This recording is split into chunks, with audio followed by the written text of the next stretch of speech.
I didn't want a birthday party. I hadn't wanted one since I was 11. But my wife, Trina, insisted this year would be different. "It's a celebration of you, Lel," she kept saying, drawing out my name in that sweet, syrupy way she used when she was trying to cover something up. That should have been the first red flag. I work in municipal logistics. It's not glamorous. It's not thrilling, but it's what I do. I plan routes, inventory traffic patterns, and manage transportation budgets for the city of Asheville. I'm the guy you forget exists unless something goes wrong. And honestly, I was fine with that. I've never liked being the center of attention. But apparently, Trina had other plans. She told me she had booked a dinner just for the two of us at a quiet little rooftop venue downtown. I believed her. I always believed her. That's on me. When we arrived and I opened the door, I didn't even get the chance to register what was happening. There was a blast of confetti, clapping, yelling, about 40 people screaming surprise into my startled face. It wasn't just coworkers. It was my high school friends, my boss, even my estranged sister Laurel, who I hadn't spoken to since our mom's funeral. Everyone was smiling, laughing, taking videos. Trina was glowing like she'd just solved world hunger. I stood there like an idiot, overwhelmed, trying to smile while every molecule of me just wanted to leave. She knew I hated surprises. She knew I hated being the center of attention. She threw me into the fire anyway. But that wasn't the real betrayal. An hour in, the lights dimmed. Someone handed Trina a microphone. She tapped it twice.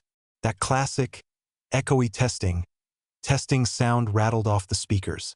And then she said, "Before we bring out the cake, I just want to say something about my amazing husband, Lel." The room quieted. Every eye turned to her. Mine were already brimming with dread. She went on, "Lel's been the steady rock in my life for the past 12 years. Patient, predictable, safe." There was light laughter. My face burned.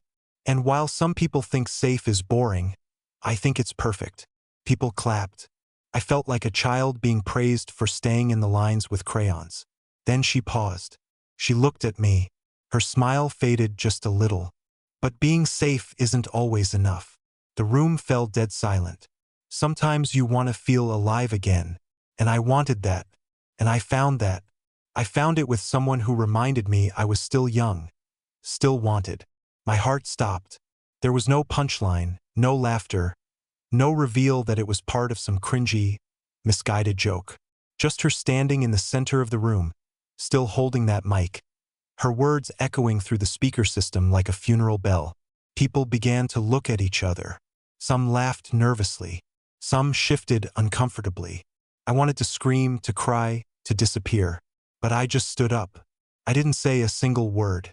I didn't knock over a chair or grab my coat dramatically. I just walked out of the room, past the candles, past the banner that said, "Happy birthday, Lel," past the people frozen in their party hats. I walked out into the night, my heart crushed, my legs weak, and my ears still ringing from the words she said in front of everyone. And that was only the beginning. I didn't go home that night. I didn't go to a bar either, or to some friend's couch or hotel. I just drove out of the city, out past the suburbs, past the familiar gas stations and quiet diners we used to stop at on road trips. It was one of those clear nights where the sky looks too big for the world beneath it, and all I could think was, how did I not see it coming? The voice in my head kept replaying her words on a loop. Sometimes you want to feel alive again. That wasn't something you say at a birthday party. That wasn't even something you whisper after a fight. That was something you confess before everything changes. And she chose to say it into a microphone in front of everyone. On my birthday, it wasn't just humiliating. It was surgical. It was like she'd planned that moment down to the second. Like she'd rehearsed how she would spin the narrative to make herself look brave and honest. Like she was shedding a skin. Like I was just a shell she'd outgrown. But I wasn't a shell. I was a person. I am a person. And somehow that didn't seem to matter to her anymore. I pulled over somewhere outside of Waynesville, parked on the shoulder of a road no one uses after midnight, and sat in the car with the engine off. The silence was maddening. I stared at the glowing dashboard clock until the digits blurred. 12 years. We'd been married for 12 years. I met Trina when I was 23 and had no idea what I was doing with my life. She had this loud, wild energy that made every room bend around her. And I was quiet, predictable. She used to say I calmed her down, made her feel safe. I didn't realize she meant safe like a padded room. I started thinking about all the small things she used to say over the past year, like, you should try something new with your hair, or, don't you want to get out of the house more? The constant compliments she gave to other men, waiters, delivery guys, friends of mine, always with that same teasing smile. I chalked it up to her being her, but now I saw it for what it was. Breadcrumbs, little warnings that I was losing her and didn't even know it. At one point, I texted her. I don't even know why. Maybe I thought she'd apologize. Maybe I thought she'd explain. I typed, "Why did you do that?" Just that. Simple, honest. She didn't respond. Instead, the typing dots appeared, then vanished. Appeared again, then gone. I sat there staring at that empty chat bubble, knowing that whatever she was going to say wasn't going to make anything better. It wouldn't rewind time or erase the sick feeling in my gut. Eventually, I just started driving again. I didn't know where I was going. There was no plan, no destination, just forward. That night, I ended up sleeping in my car outside a rest stop in Tennessee. The air smelled like diesel and pine trees, and I didn't sleep. Not really. Every time I closed my eyes, I heard her voice again. That smug, rehearsed, poetic garbage about feeling alive, like I'd somehow killed her just by being a faithful, boring husband. I didn't cry. That part surprised me. I thought I would, but nothing came. I think I was too stunned, too hollow. Like my body knew if it started crying, it might never stop. The next morning, my phone buzzed with 3 missed calls. 2 from her, 1 from my boss. I didn't answer. I turned the phone off and dropped it in the glove compartment like it was toxic. The truth is, I didn't want to talk to anyone. Not yet.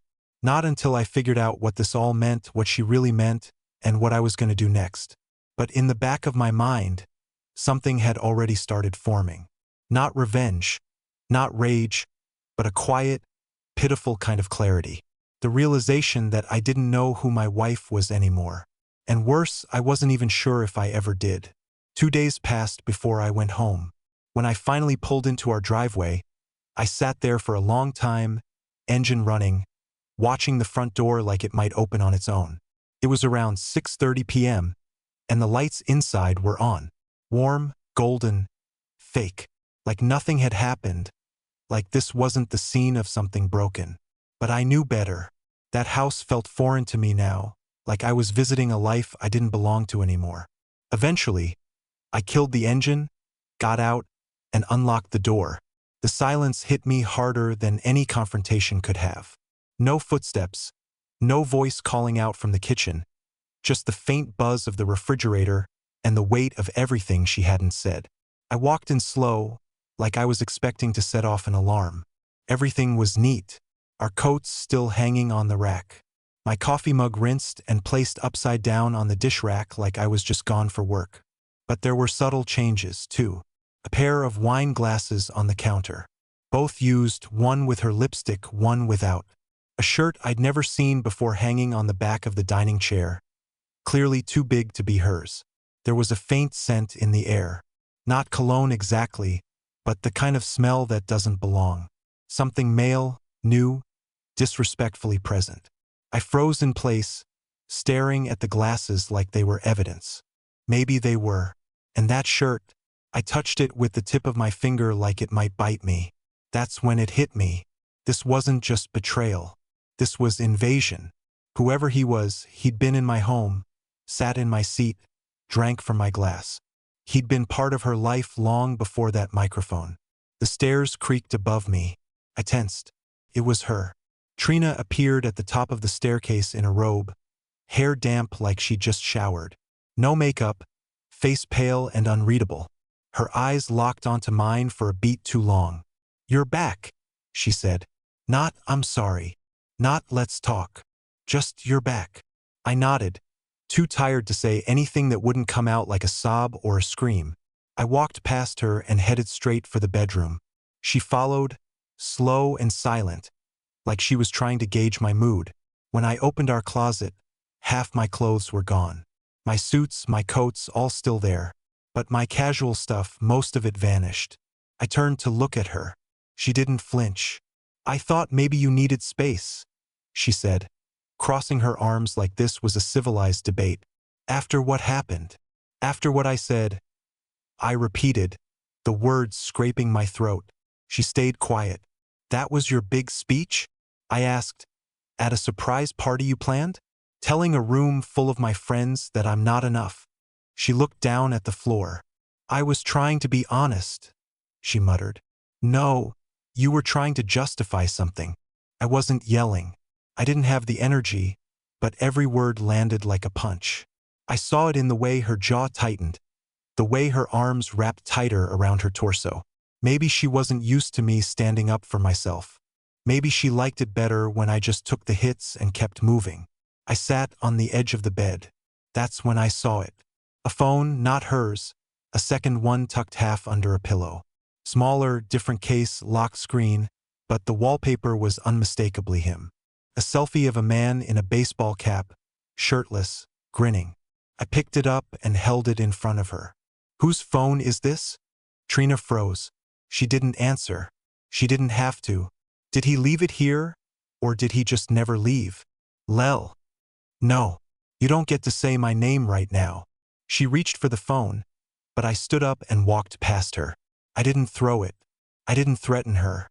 I simply dropped it in the kitchen sink, turned on the faucet, and let the water run. She screamed, lunging toward it, but I stepped between her and the sink like I was protecting a crime scene. "You brought him here," I said flatly, "into our home, while I was out trying to figure out what the hell just happened. You were washing the sheets for someone else." Her silence was louder than anything. I turned off the water, left the soaked phone where it was, and walked back toward the door. "I came home to see if we still had something worth saving," I said, my voice shaking. "But you made it pretty clear. I was just the background noise to your new beginning." I left without another word. This time, I didn't just walk out into the night. I walked out for good. I didn't sleep that night either. Not because I couldn't find a place. I had choices. Motel, old friends' couches if I really wanted. But the truth is, after what I saw in that house, sleep felt like a luxury for someone else. I ended up parking behind an abandoned strip mall off the highway, engine off, windows cracked, sitting in the darkness and just thinking. The funny thing was, I wasn't angry the way people expect. I wasn't plotting revenge or wishing her car would wrap around a tree. I didn't even hate the guy, whoever he was. No, what I felt was worse. Emptiness. That hollow, bottomless kind that settles in your ribs and makes breathing feel like a chore. At some point, the sun started rising, a faint smudge of light stretching across the cracked pavement in front of me. Another day beginning without my permission. Another reminder that the world didn't care what happened to Lel Adams. I finally turned my phone back on. There were more missed calls, mostly from unknown numbers. Some texts from friends who had been at the party. Awkward, half-hearted messages like, "Hey man, if you want to talk," or "Didn't know what to say, but we're here for you." None of them really knew what to do with what they'd witnessed. None of them could fix it. And then there was the voicemail from Trina. It was short, breathless, like she'd been crying but wasn't sure who she was crying for. "Lel, please call me. I didn't mean for it to happen like that. I need you to understand. Please understand." Understand what? That she thought humiliating me publicly would somehow soften the blow? That dragging her affair into the open like some drunken wedding toast was the kind thing to do? I deleted the message without listening to the end. By noon, I found myself at a truck stop diner outside of Knoxville, sitting at a counter, stirring a black coffee I wasn't drinking. Nobody there knew me. Nobody cared. And for the first time in a long time, I realized how much safer I felt around strangers than in my own home. The waitress, a woman named Marla with bright pink nails and the tired eyes of someone who'd seen too much, refilled my cup without asking. She didn't make small talk. Didn't even ask why a grown man looked like he'd been dragged through a storm. She just gave me the nod, the one people give when they recognize a kind of broken they don't want to poke at. I stayed there for hours, nursing bad coffee and watching the door like maybe Trina would appear and somehow explain it all in a way that made sense. She didn't. Of course she didn't, because this wasn't some misunderstanding. This was her choice. This was who she was now. Eventually, I scrawled some words on a napkin, folded it, and stuck it in my pocket. I didn't even know why. Maybe just so I wouldn't forget what it felt like sitting there, realizing the person you built your life with was never really building it with you. Not the way you thought. The napkin said, "You can't lose something that was never really yours." By sunset, I made a decision. I wasn't going to answer her calls. I wasn't going to sit around waiting for her to feed me more half-truths. I wasn't going to cling to the version of her I wanted to believe in. No, that version was dead. Maybe she never existed. It was time to stop haunting myself. It was time to disappear from her world the same way she had already disappeared from mine. The question was how? Because something inside me, something small but very real, whispered that simply walking away wasn't going to be enough. Not after what she did. Not after the party. Not after she turned my life into a punchline. No, this ending needed to mean something. And for once in my life, I wasn't going to be the predictable one anymore. I didn't have some master strategy. Not at first. I wasn't the kind of guy who plotted revenge or even stood up for himself much. My whole life, I was the go-along to get-along type. Keep the peace, keep the job, keep the marriage. And for what? So that my wife could gut me with a smile while holding a microphone at my own party. Sitting in that diner, watching truckers and tired families pass through like ghosts, I realized something ugly. I had made myself forgettable. I had made it easy for her to step over me like an old doormat. It wasn't just her fault. I had helped build this trap, brick, by never demanding more for myself, by settling, by surviving. But not anymore. I pulled out my phone, hand shaking slightly, and opened the one app Trina never cared about. Our joint banking app. She hated finances, hated anything to do with numbers or budgeting. That had always been my department. She preferred to pretend money just magically appeared. I preferred it that way too until now. I stared at the balances for a long time. Checking, savings, the emergency fund. I had access to everything. And something deep inside me, something tired and furious and heartbreakingly clear, told me what I needed to do. Not vengeance, not destruction, just closure. I initiated a few transfers. Small amounts at first, then larger. Moving money into an account she didn't know about. An account in my name only that I had almost forgotten existed from back before we were married, when I was still just Lel Adams. Bachelor, dreamer, not yet crushed under the weight of someone else's expectations. By the time I finished, most of our liquid cash was sitting safely away from her reach. She'd still have her salary. She wasn't destitute. I wasn't trying to ruin her. I just wasn't going to let her continue building a new life on the ashes of the one she burned down without my permission. When it was done, I closed the app and set the phone down. My hands were steady now. I didn't feel powerful. I didn't feel victorious. I just felt awake.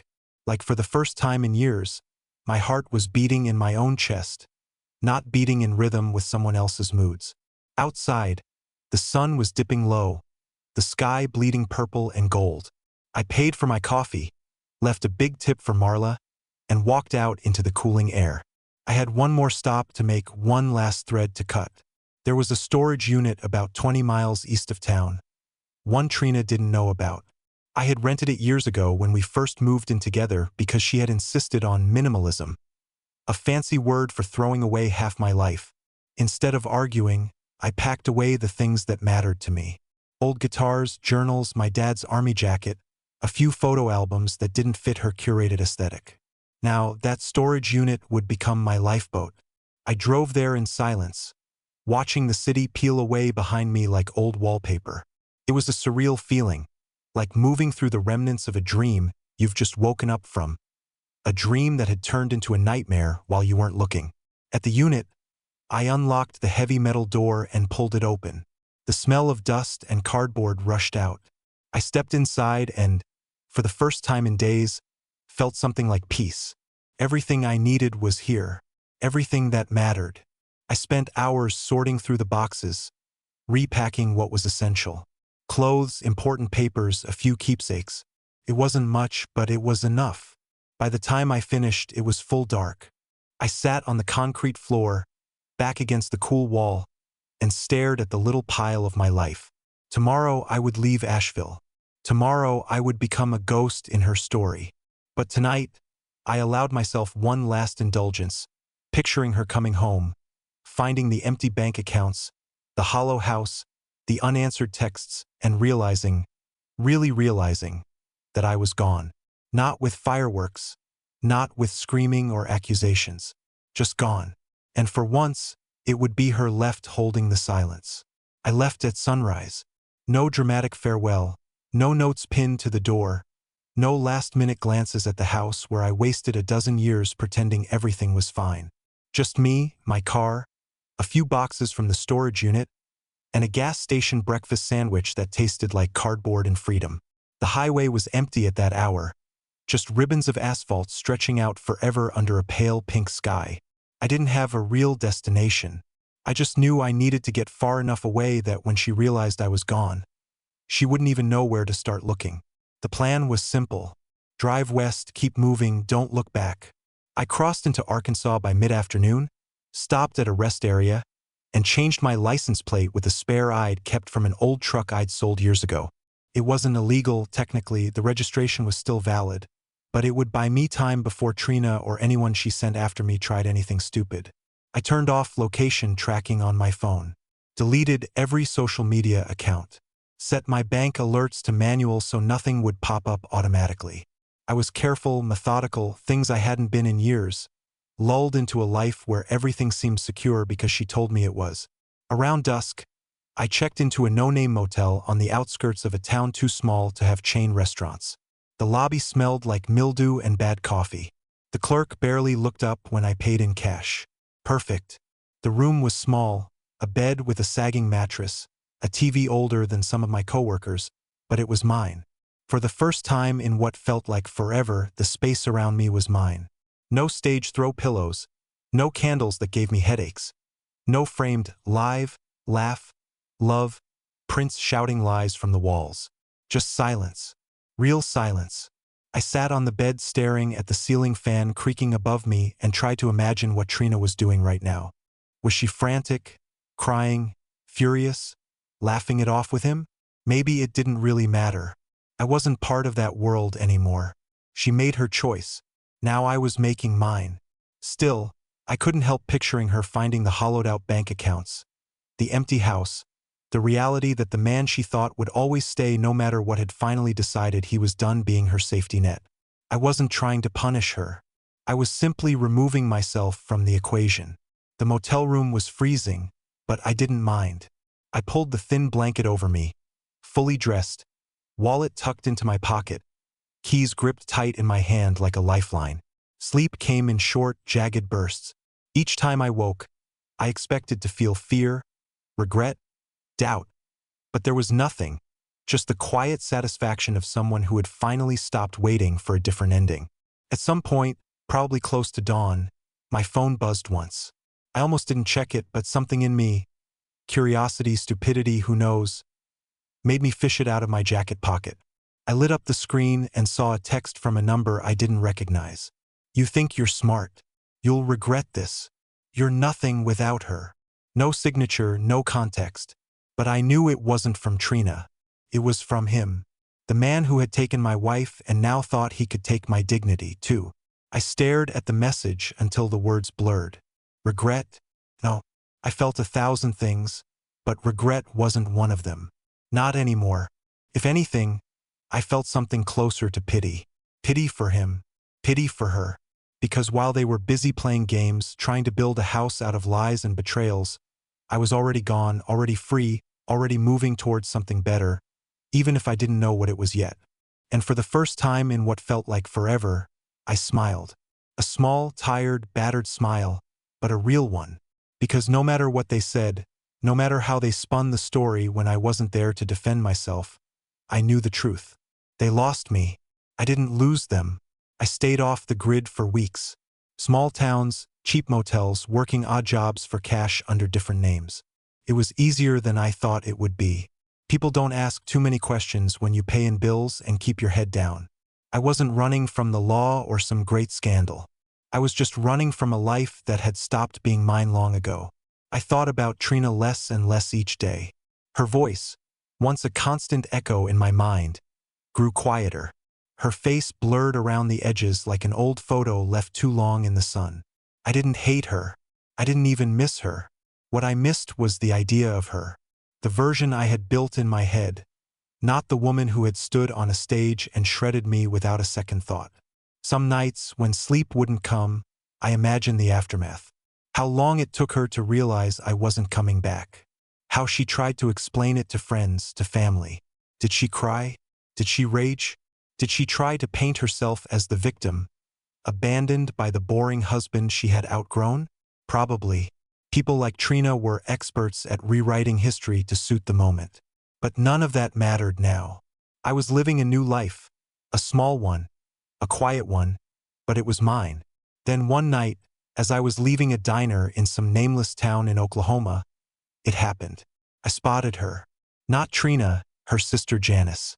Standing by a gas pump, arguing with the card reader. Hair pulled up in a messy bun. Face twisted in frustration. I knew that face too well.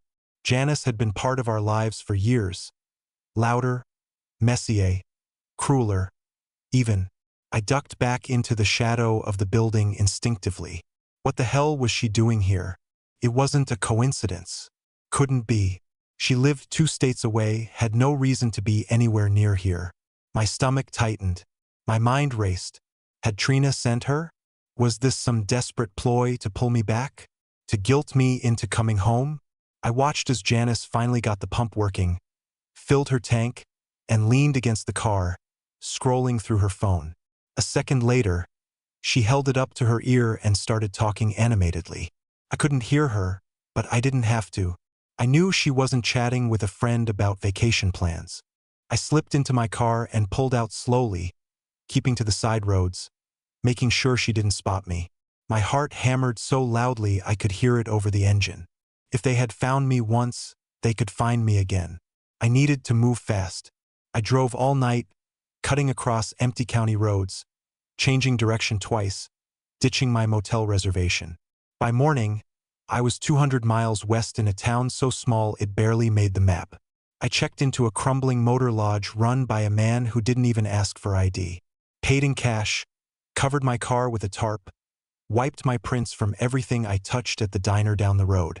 Felt like being hunted. And maybe I was, but not by lawmen or criminals. By my past.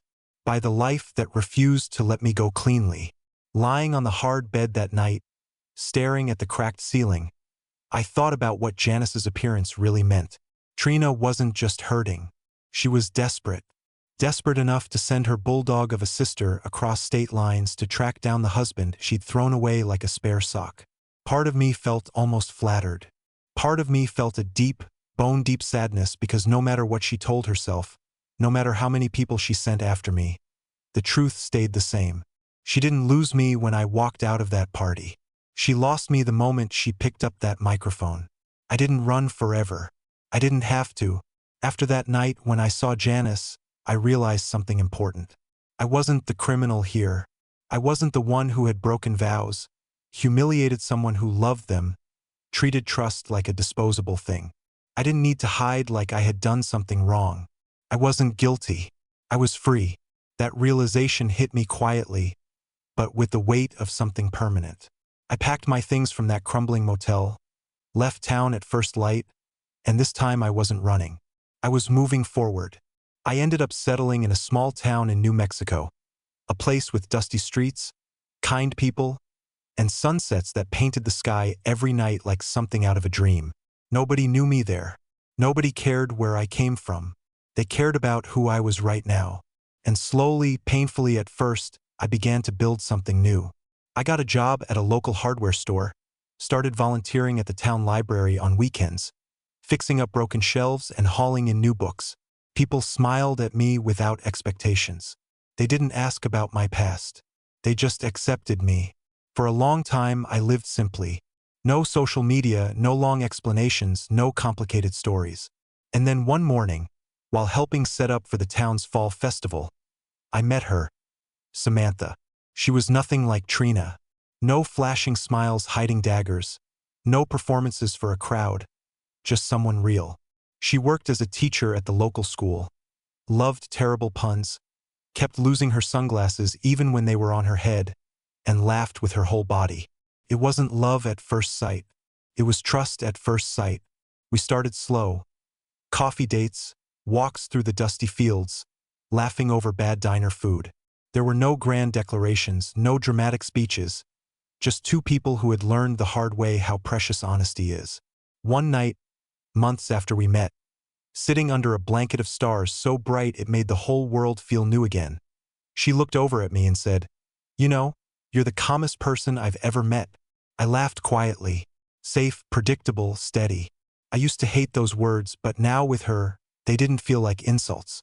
They felt like gifts. Like maybe the problem had never been who I was. Maybe the problem had always been trying to fit into a life that wasn't built for someone like me. I told her my story one night, the whole ugly truth. She didn't flinch, didn't pity me, she just listened. When I finished, she took my hand and said simply, "You deserved better. And you still do."